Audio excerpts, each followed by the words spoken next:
Les autorités éthiopiennes ont conclu un accord avec le Somaliland pour mettre fin aux violences dans le district de Archin, dans l'état régional de Somalie. Les affrontements qui ont fait plus de 35 morts sont liés à un conflit foncier entre les sous-clans Isaac et Ogaden. L'accord vise à rétablir la paix et prévenir une nouvelle escalade dans la région. Des négociations ont eu lieu à Jigjiga pour garantir la stabilité à long terme.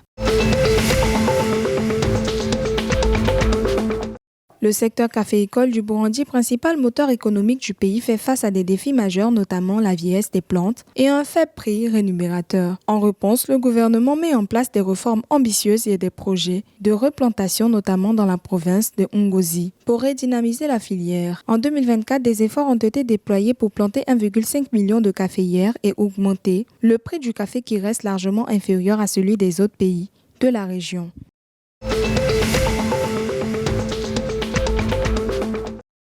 Le gouvernement du Kenya, en collaboration avec les parties prenantes, travaille à résoudre les défis bloquant la construction de logements abordables à Yanchwa-Kisii. Le projet d'une valeur de 475 milliards de shillings vise la construction de 2300 unités. Le gouvernement cherche à déplacer la conduite d'égout et restituer les terres saisies pour avancer rapidement.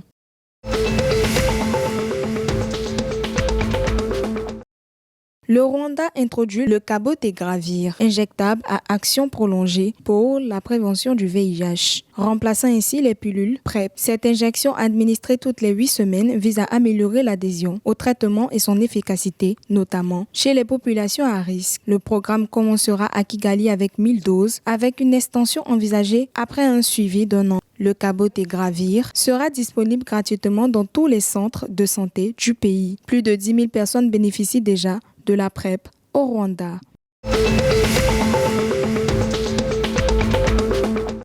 Vendredi 27 décembre 2024, l'Ouganda a triomphé 2-1 face à la Tanzanie en finale des qualifications CECAFA pour la CAN U17. Après un super but d'Abdel Josia Samson à la 11e minute, l'Ouganda a égalisé par Arafat Nkola à la 64e. James Boger a ensuite inscrit le but de la victoire à la 89e minute. Cette victoire permet à l'Ouganda de décrocher sa qualification pour la CAN U17 2025. La Tanzanie a montré sa résilience mais n'a pas pu empêcher la remontée ougandaise.